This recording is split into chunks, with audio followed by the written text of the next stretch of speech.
The room waited the way abandoned places do, quiet, dim, settled beneath a fine layer of dust that carried the faint scent of paper left untouched for years.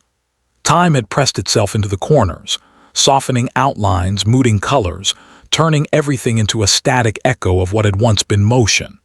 The investigator paused at the threshold, letting the silence thicken. It was the same room he had stepped into 2 decades earlier, the same hard floor, the same yellowing photographs pinned on a faded board. Only the dust had changed, and even that felt deliberate, as if it had been guarding the story he had failed to finish. It was the case of Marielle Arden, age 26, a name that had once moved through the city with ease. She had been known for her quiet dedication to her work as a community arts coordinator in northern Florida, loved for her calm temperament, admired for her ability to restore fractured neighborhoods with small acts of creativity. Back then, her presence had seemed like an assuring foundation, steady, thoughtful, observant. And then, one late summer evening in 2002, she vanished. The search ended 3 days later when her body was found in a wooded clearing 15 miles outside town. The discovery brought a wave of urgency, but it was brief. Leads dried, alibis solidified, evidence scattered itself like a puzzle with no edges. The investigator remembered that night as if it had been pressed into the back of his mind with a hot stamp. The smell of pine soil, the sound of cicadas calling out through the dark, the soft weight of guilt he carried each time he looked at her file, thick, overhandled, but somehow incomplete. That file had followed him through promotions, reassignments, and years that felt too long, yet the truth stayed distant. Now he re-entered the old scene quietly, as if disturbing the dust might disturb her memory. Marielle's case had never left him. It had simply settled into the deeper layers of thought, waiting for something to stir it awake. A lamp flickered. Its light stretched across the desk toward a photograph, her last known image, taken by a friend only hours before she disappeared. She wore a gentle smile, the kind that hinted at unspoken stories. Her hair was swept to one side, her expression serene. He held the photo between his gloved hands like evidence from a dream. The fragment of dialogue that came from his own mouth was barely audible, just a breath. "Marielle, we didn't finish this." He scanned the room with the slow, deliberate focus of someone revisiting every mistake. The walls felt closer than before, the silence heavier. Every object seemed suspended, as if the past had paused at the moment the investigation faltered. He moved across the floor, step by step, eyes following the thin beam of light that cut through the dust. The old evidence board showed the same items he remembered: an incomplete timeline, a series of street maps, 3 blurry surveillance captures from a convenience store near the arts center. None of them had provided a clear direction back then. Now, however, the board felt less like an obstacle and more like a patient witness, waiting. A familiar ache surfaced, part regret, part responsibility. He had carried this case through years of other assignments, other files, other forms left to complete. But Marielle's case had been different. Something about the silence surrounding her death had always seemed deliberate, almost structured. He inhaled slowly. Even now, the room carried a soft metallic scent, the kind that often settled in spaces crowded with old paper and older memories. He could almost sense her presence, not in a poetic way, but in the weight of unresolved evidence, the faint echo of unanswered questions. He placed the photo back on the desk, careful, almost ceremonial.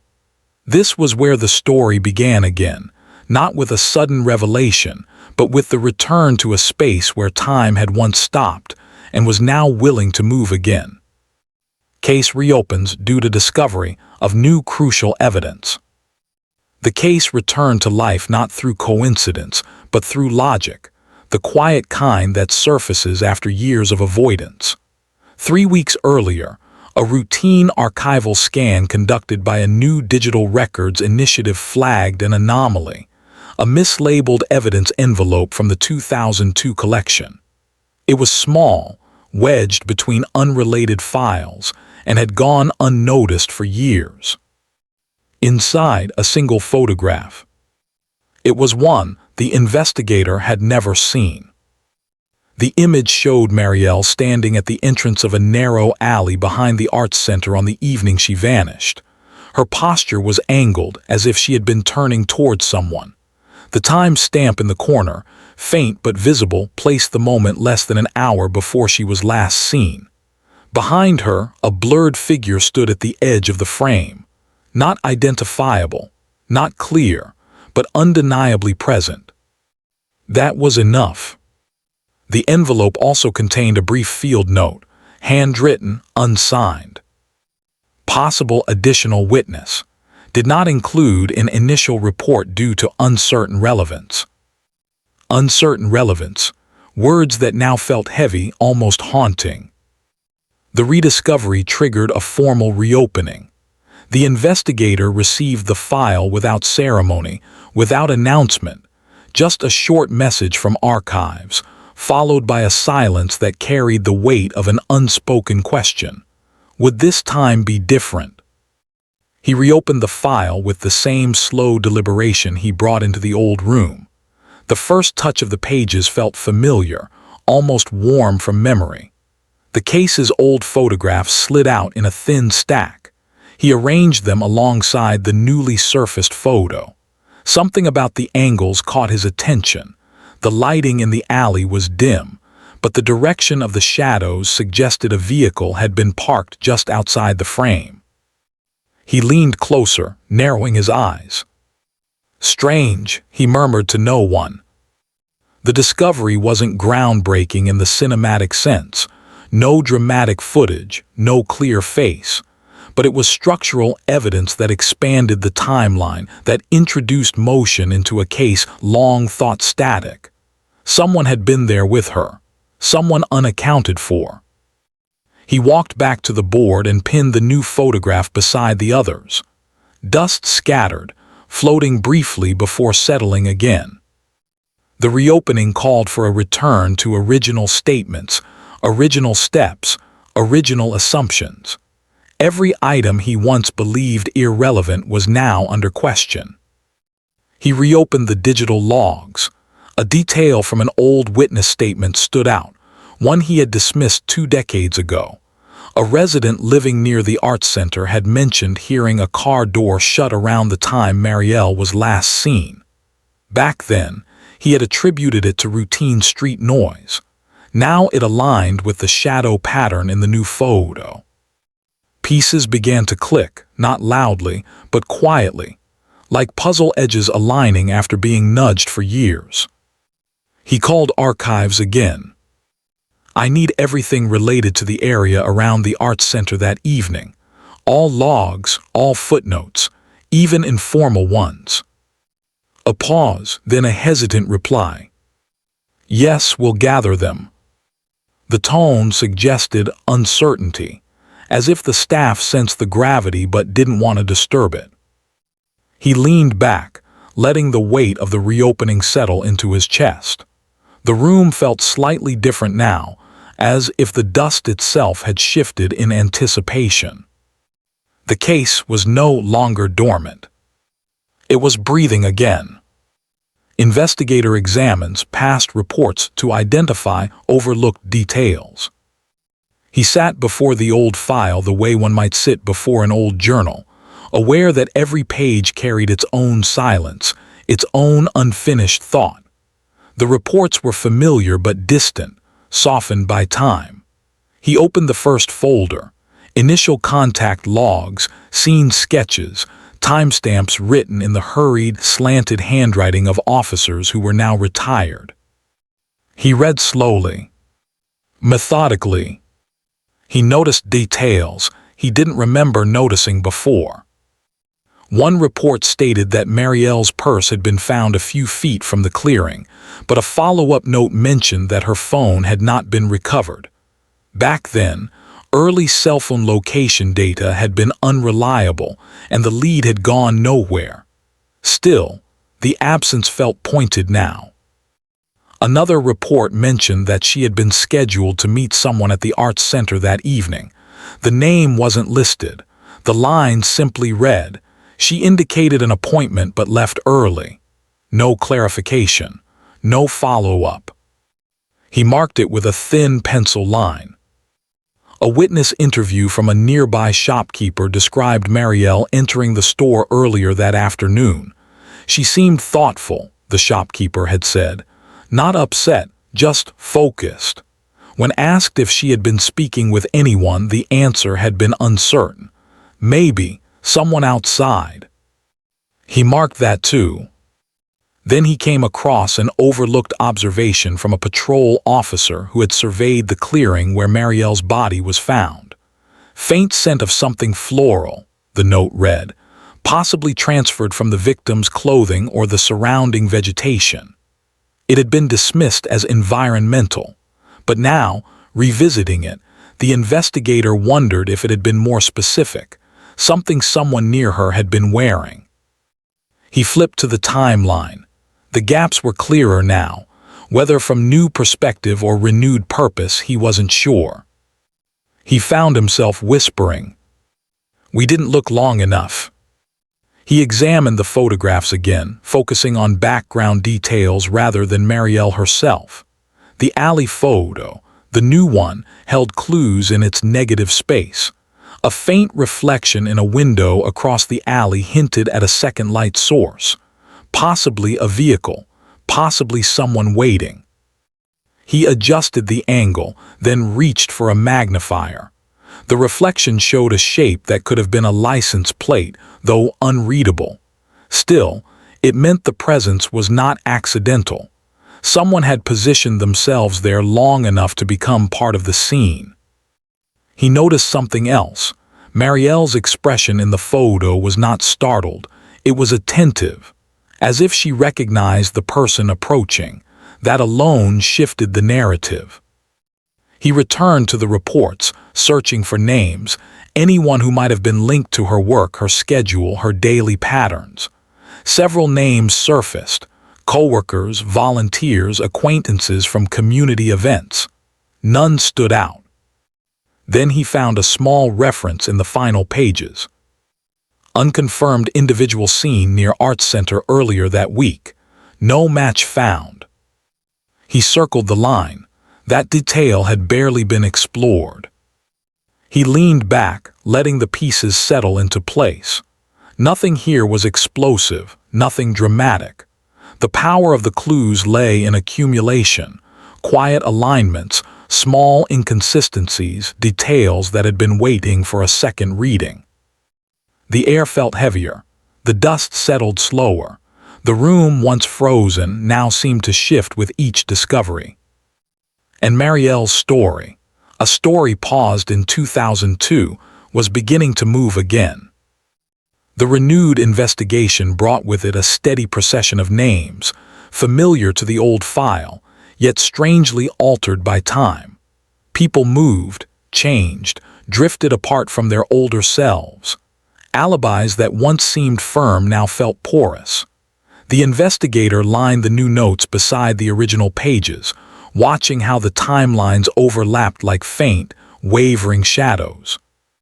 The first person he revisited was Elias Rowan, a local carpenter who had volunteered at the Arts Center during the summer of 2002. He had been friendly with Marielle, often helping her arrange installations for neighborhood events. Back then, he had described her as bright, organized, always planning. His alibi had placed him at a client's home the evening she vanished. A signed invoice confirmed the time, and the case had moved on. 2 decades later, the investigator found Elias working at a small workshop outside the city. The space smelled of cedar shavings, varnish, and time. Elias welcomed him with a hesitant nod. "You're here about her," Elias said softly. Sanding block paused in midair. The investigator responded with a careful, "I am."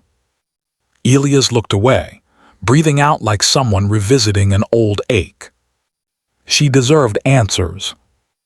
His alibi still held, but the investigator noted the pauses between his words, the way he kept glancing at the workshop door as if expecting someone to interrupt. Not guilt, just the weight of memory pressing forward. Nothing pointed directly to him, yet he stayed on the board, if only because familiarity sometimes hid more than it revealed. The next person was Tamsin Vale, a coworker who had managed logistics at the Arts Center. She and Marielle had worked closely, especially on scheduling upcoming community events. Tamsin had been one of the last people to see her that afternoon. Back then, she had said Marielle left earlier than usual, mentioning only that she had something to take care of. Tamsin's alibi placed her at a staff meeting at the time the new photograph was taken. Her signature appeared on the attendance sheet. But now, revisiting old notes, the investigator found a footnote he had never examined with care. Tamsin appeared unusually quiet during interview, requested to end early. At the time, it had meant little. People reacted differently under stress. He visited her at her current office, an administrative building filled with muted colors and hushed footsteps. She welcomed him kindly, though her expression tightened when Marielle's name surfaced. "I remember that week," she said, voice soft. Everything felt unsettled. "Unsettled how?" he asked. She hesitated, fingertips brushing the edge of a folder. Marielle seemed thoughtful, not troubled, but as if she was planning something quietly. "Did she say what?" "No, she rarely spoke about her personal plans." Another brief pause. She valued privacy. The investigator marked the line in his notes. Not suspicion, just another piece. The third person was Colin Veer, a landscape assistant who had worked on nearby grounds during the same period. His name had appeared in an early witness mention. He had walked past Marielle near the Arts Center earlier that week, though he had claimed they did not speak.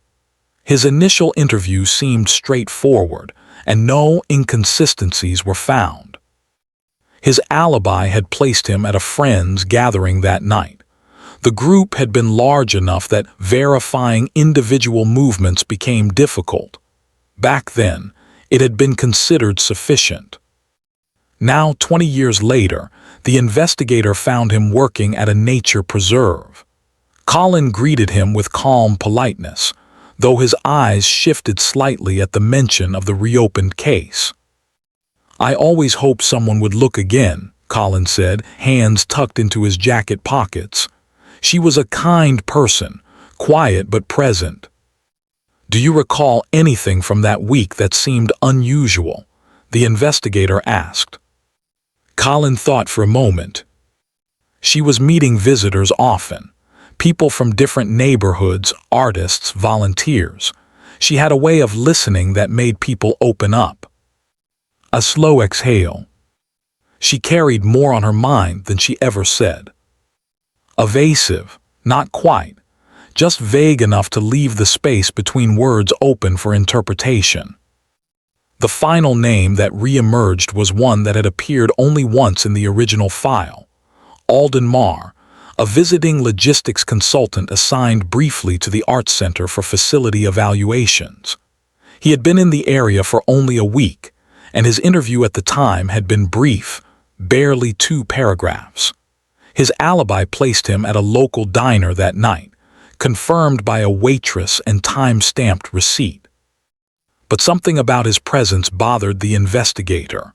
Alden had attended meetings with both Tamsin and Marielle earlier that week. His notes were methodical, almost overly neat, and a small reference in an email, meeting rescheduled at Marielle's request, needed further review. It wasn't motive that raised questions. It was proximity. People do not become suspects merely by being near a story, but proximity demands observation.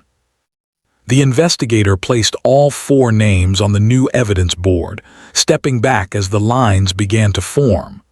The air felt different, less still, more conscious.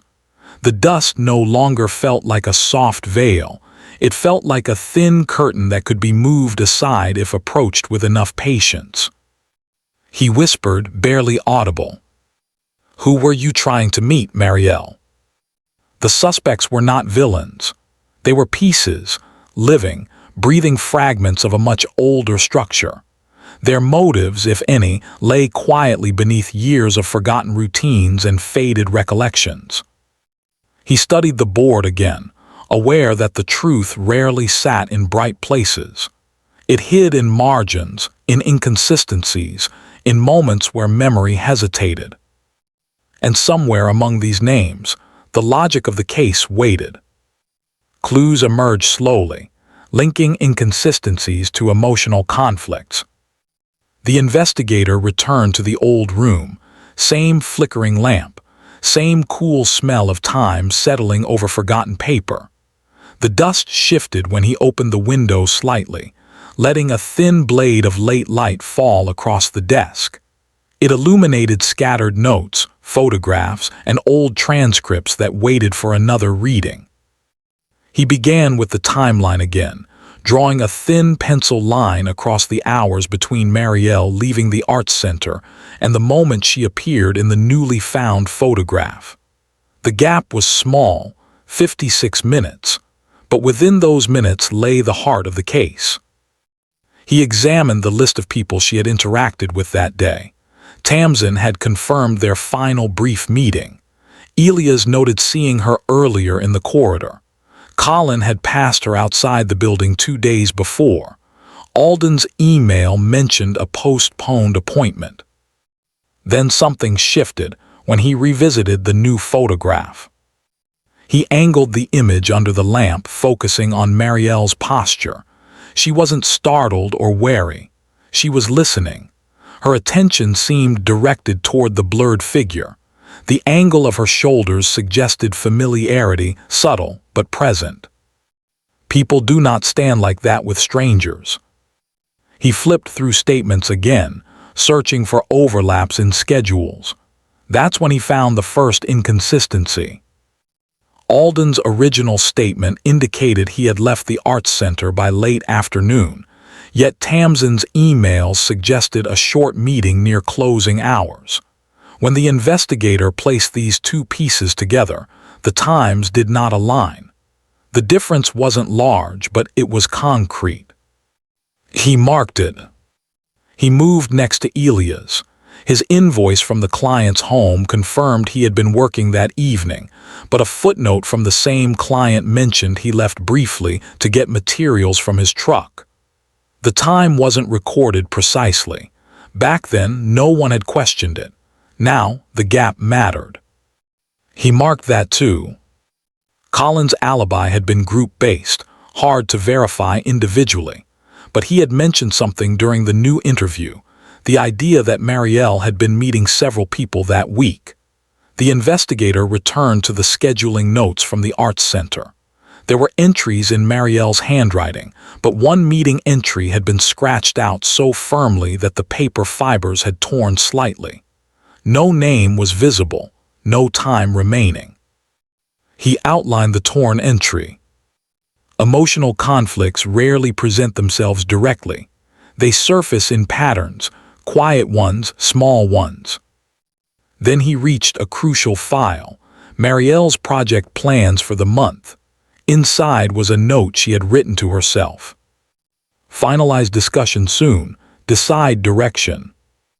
No context, no explanation. But it felt weighted, something she had been deliberating, something important enough to schedule privately. He searched the interviews for references to disagreements or unresolved conversations. Only one stood out. Elias had once disagreed with Marielle on the placement of an installation. It was minor, hardly relevant. Yet when revisited alongside her private notes, it hinted at broader discussions, possibly related to community decisions, funding allocations, or artistic control. He kept reading. Another small detail surfaced when he compared the new photograph to older images of the alley. A poster had been removed in the new photo, fresh adhesive marks still visible.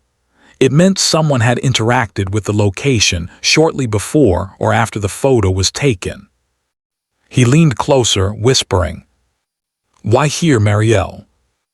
The investigator studied the lighting again. The direction of the shadows suggested not just one vehicle but two light sources. Could others have been there? Or could someone have passed by unnoticed? Patterns began to emerge, threads woven through inconsistencies that, when lined up, revealed something subtler than conflict: quiet tension. Tamsin had mentioned Marielle seemed thoughtful, planning quietly. Elias described her as steady but focused. Colin said she carried more on her mind than she expressed. Alden's notes hinted at a postponed conversation. 4 different impressions of the same person, all circling around something she hadn't fully shared. He arranged the clues in a slow arc on the board. The incomplete meeting entry. The mismatched times. The private note. The new photograph. The removed poster. The reflection on the window. The car door sound from the old witness note. Individually, they held little strength. Together, they formed the outline of a moment where something unsaid, something quiet but emotionally weighted, had been in motion. He breathed out. A soft, slow exhale. The room felt less frozen now, still quiet, but charged with a presence he could not ignore. Marielle had been preparing for a conversation that mattered. Someone else had been preparing too. And the truth, moving slowly through these small clues, waited just beyond the next discovery. The investigator returned to the evidence board in the late hours of the evening, the room lit only by the flickering lamp and the faint glow slipping in from the hallway. The shadows layered themselves across the walls like thin sheets of memory. He stood quietly, letting the silence do its work. Cases rarely spoke through loud revelations.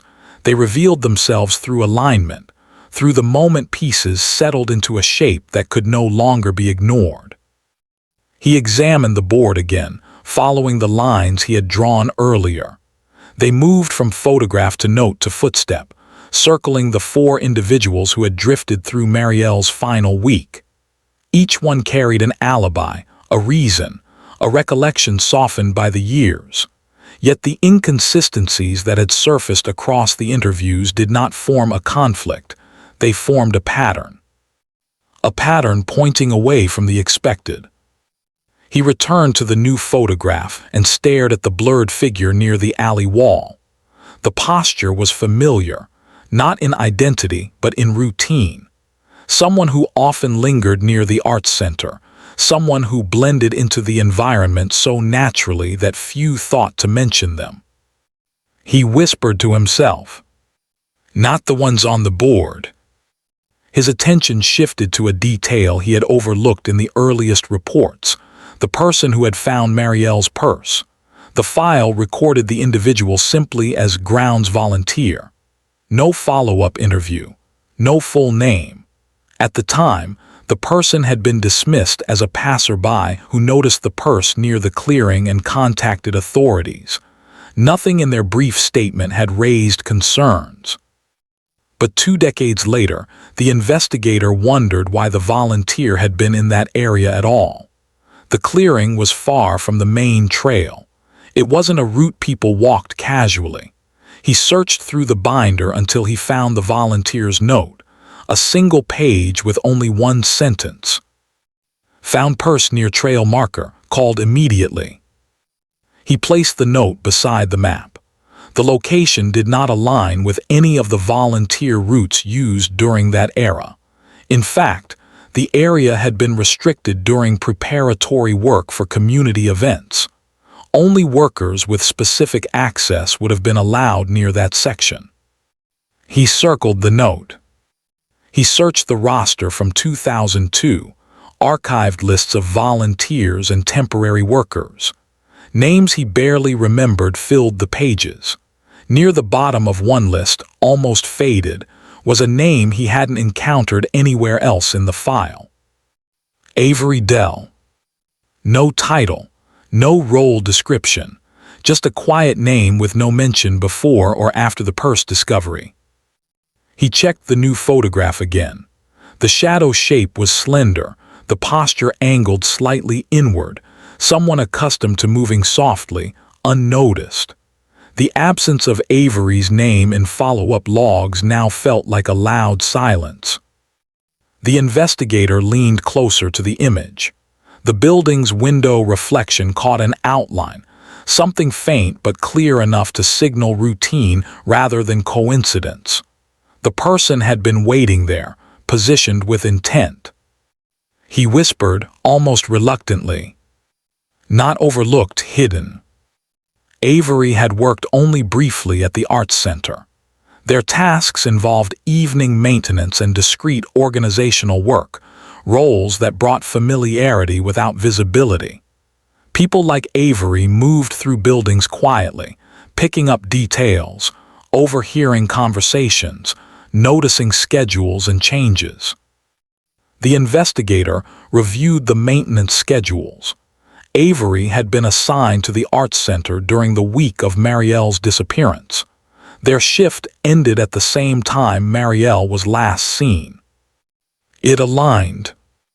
He traced the emotional pattern that had emerged from the interviews, Marielle being thoughtful, distant, preparing for a discussion.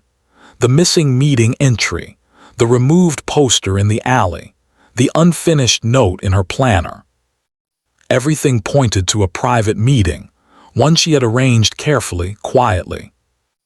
And Avery, with access to her messages, schedules, and workspaces, could have known.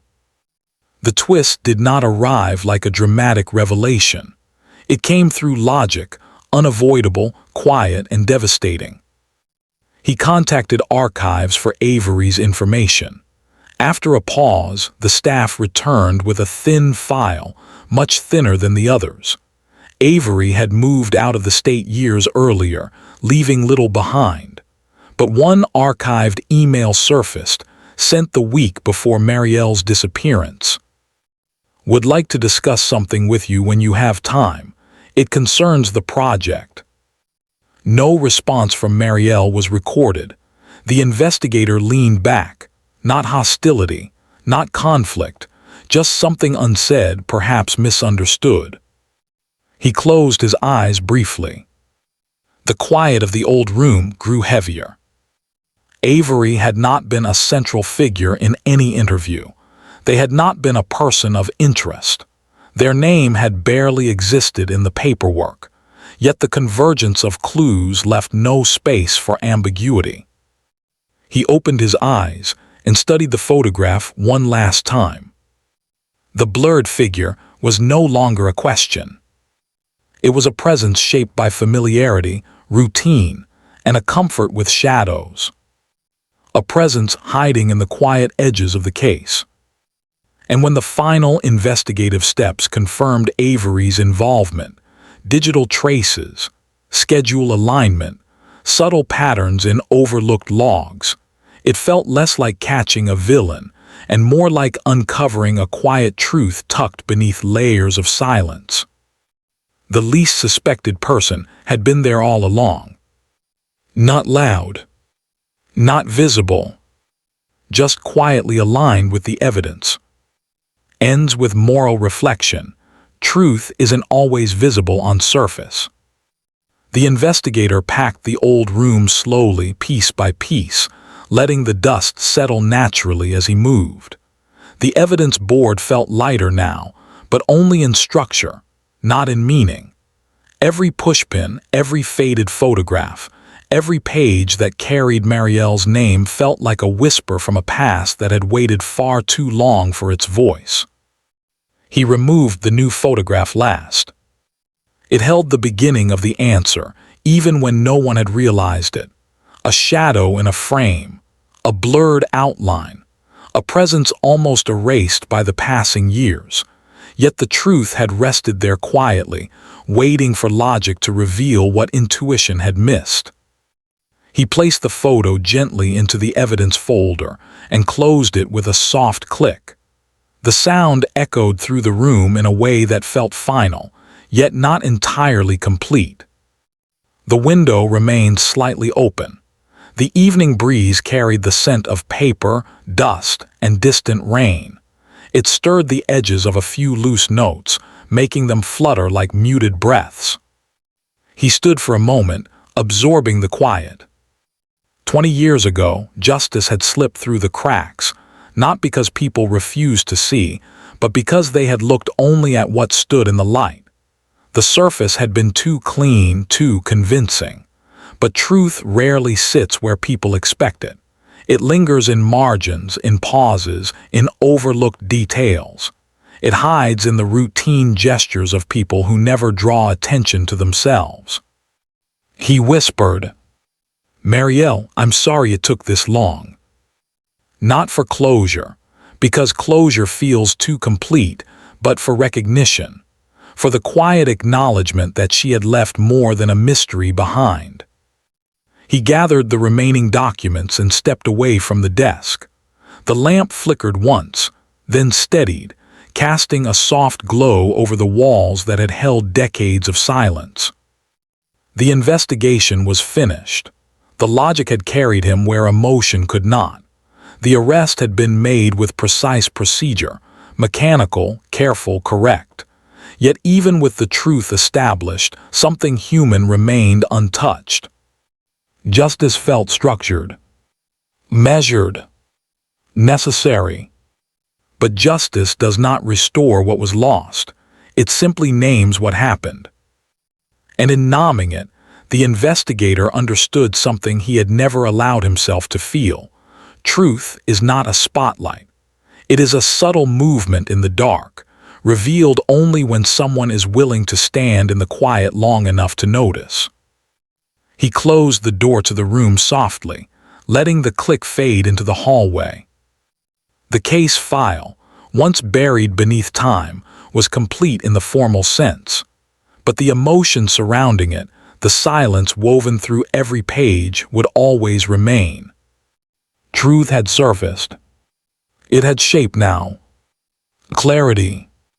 Logic. But beneath all of that, it carried something else. A reminder that depth lives in shadows, and that even the faintest overlooked detail can carry an entire story. He walked away without looking back. Not because the story was over, but because some truths live quietly even after they are found.